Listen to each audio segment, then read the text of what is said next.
What is something that always makes you smile? Happy people. Like, happy people makes me happy. When, like, I could spend hours just sitting somewhere and watch people being happy and smile, and I don't know, it brings me joy most of the time. And sunset, for sure. It's kind of my thing to relax. Could sit on the beach and just watch the sunset. That's pretty much it. Happy people, for sure. Big part. Tell me about your first love. I think I consider myself as a lucky one because my first love was actually like, you know, the kind of perfect story that you could ask as a girl. It was like a late one. I was 17, I think, when we met. We were friends for a long time. Then we ended up together and we stayed together almost 7 years. It has been my only relationship. So it's kind of hard now because my standards and my expectations, I know what I don't want for sure. And I think deep down I'm still trying to find this relationship somewhere else, which is a little weird because you know you're never gonna find like the same person twice. Yeah, the first love you could dream of. Like, it was just perfect and we were like laughing all the time. It was just two best friends together. Life, you know, when we didn't want the same thing at the same time at one point because he was older, so at one point things were not working for us or for me because I wanted to travel, I wanted to explore, and he was just like, he just wanted to settle down for good, and so that just freaked me out.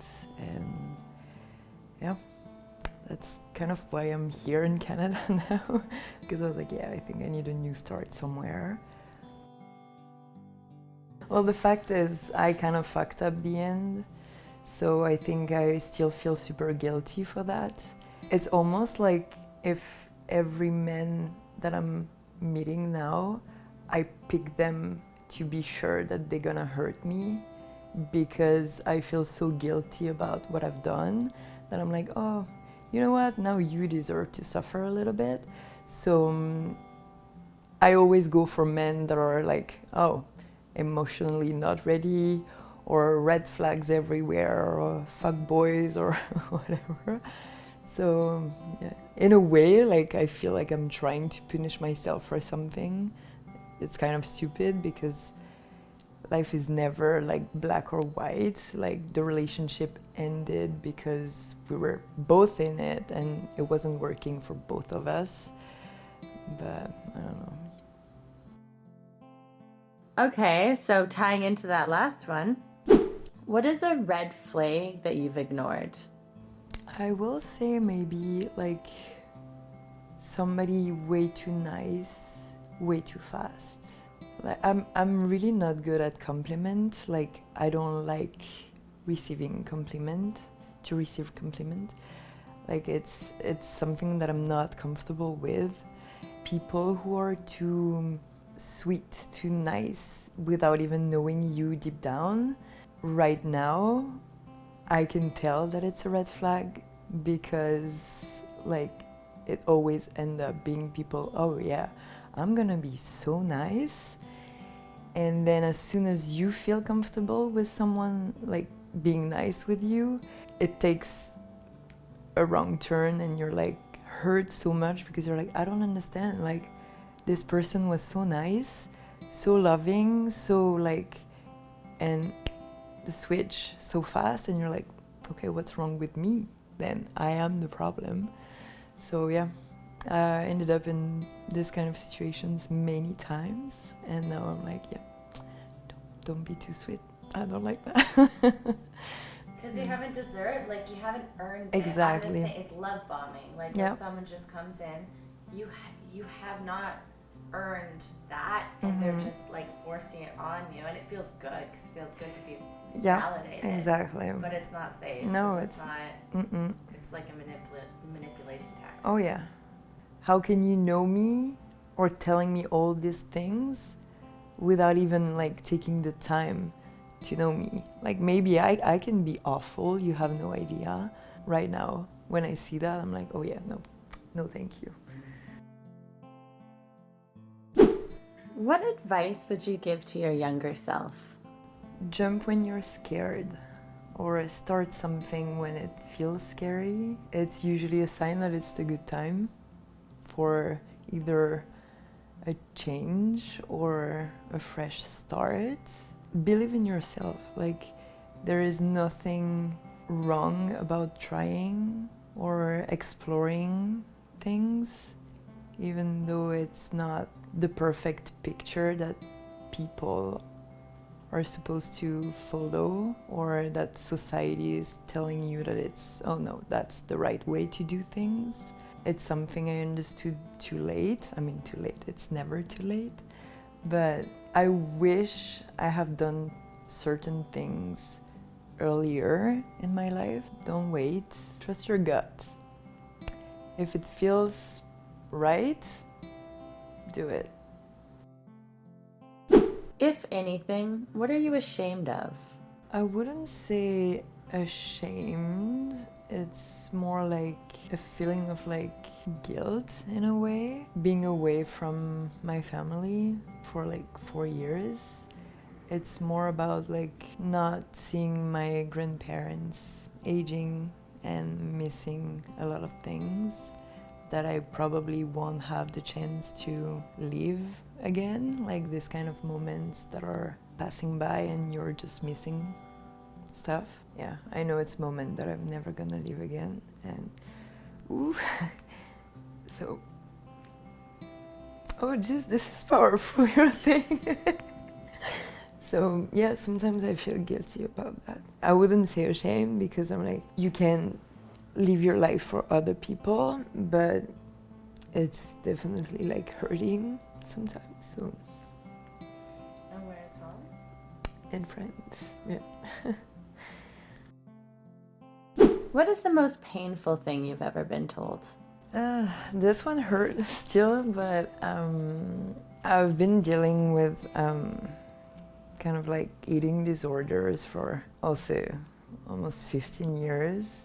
It's always been like a struggle with my body, and going from like super skinny to like not skinny at all. I remember one day my dad told me something like, guys don't like big girls. And at this time, like, it wasn't even the words, it was just the fact that it was coming from someone who is supposed to be like your safe person. And I know it wasn't saying that to be mean, it was just very concerned. I think he just wanted to shake me a little bit, but it's still like, wow, so painful, because now I'm like, okay, so that means if I don't feel safe, because I wasn't feeling safe at this time of my life, in this kind of situation, I'm not able to feel safe around you when, you know? So yeah, that was more about the person who said that than the words. It's, I think, most of the trauma we carry in the adult life, they come from like stupid moments in like school, or like your brother bullying you, like, and it's just like little words or little moments that you're gonna remember forever, and it's gonna stick with you in moments when you're gonna feel like insecure, and it's just gonna come back like, yeah, remember that? Well, this is why. What is a lie you tell yourself most often? You can't. I catch myself saying that a lot, even though now when I see all the situations when I said that happen in a different way, like, oh no, you can't do that, like, and then when you try, you're like, oh, I definitely can.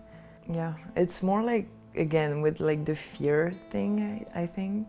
When it feels so scary that you're like, oh no, I can't do that, like something new or something, I don't know, like feeling that I'm not able to when actually I am. And so I have a tendency to forget that. When you take a look back and you're like, oh, I've done that, but I thought I couldn't. Look at me now. So it takes time, but it's still here sometimes. I can't. Oh yeah, I can. Are your thoughts narrated? And if so, how does your inner voice speak to you or treat you? Definitely narrated. We are like multiple people inside. And most of the time it's super fun.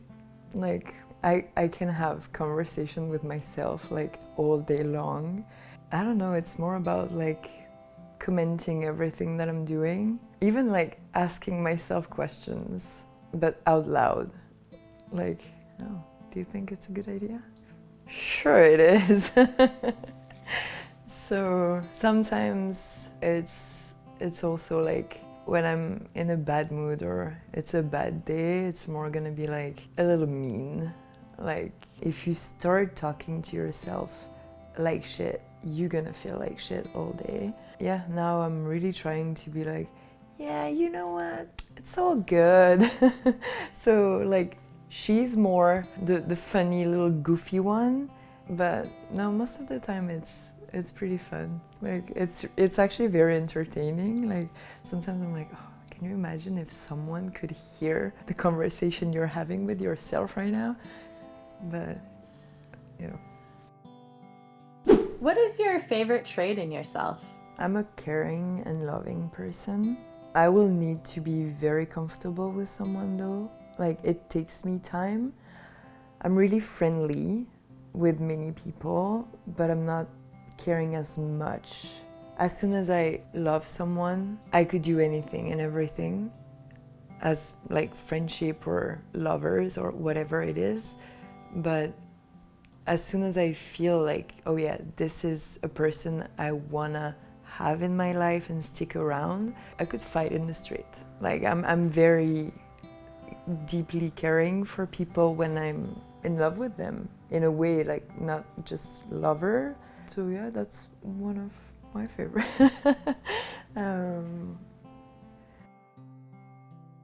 What life lesson did you learn the hard way? I think it's don't trust too fast. That's the one. Like I had a tendency to do it, to trust way too fast and too easily, and I've been hurt so many times because of that. So now it's really, yes, I will be friendly, but trust now it's taking me a big time. Like it's like you never know someone fast, so you always have to, unfortunately, like keep your eyes open and don't give yourself too fast, or don't talk too much to certain people, because not everybody wants the same good as you want. I observe more than before and I take my time. It's painful, like especially in friendship. I feel like when you're hurt, it's big disappointment. When I'm done with someone, I'm done. So it's something that I don't want to experiment again and again, because even if I'm done, it's still painful. So yeah, definitely take my time now. If you were to die tomorrow, would you have any regrets? If I have to die tomorrow, which is pretty fast, I'll say I didn't travel enough. And yeah, maybe time with my family a little bit more. The travel part is still like a big thing, because I feel like I can see myself getting older and settling down a little bit. Like, you know, you get caught working and stuff, and you're like, oh my god, like you should go on this trip that you're talking about for months now. Years are just passing by now, and especially since the pandemic, like I don't see time. So this is definitely on my list, because I don't want to have any regrets on this. The family part is, I feel like I'm sure if you ask this question to many people, it's probably the thing that is coming the most. So, yeah, definitely. What is your greatest emotional fear? You know this kind of feeling when you feel alone in a room full of people. I hate that. I've been there a few times, and you feel lost. You feel like you don't belong somewhere. Yeah, it's just not knowing what you're doing, where you're going. Like the past few years I've been like that, where everything is kind of blurry and you don't really know who you are. So you try to like find yourself in a way doing things and then realizing, what are you fucking doing? Like, this is not you, this is not your people, this is not place for you. Yeah, I caught myself many times in this kind of like limbo where I was like, okay, I don't know who I am right now. What am I doing? I really don't want to get there again because it's just like, it's disturbing because it's something you never really know if you're gonna find yourself in a way. And that's one of my biggest fear. Like, am I gonna find myself one day? Am I gonna know what is right for me? What is my passion? Like this is a big one. Like, I'm always a little scared when someone, when you meet someone for the first time and they're like, oh, what is your passion in life? And I'm always like, oh, Jesus, no, not this one. Like, I have no fucking idea. Like, I'm still trying to find myself, what I like. Like, I could stay for hours listening to people talking about their passion. Like, this is my jam. I could be like, wow, keep going.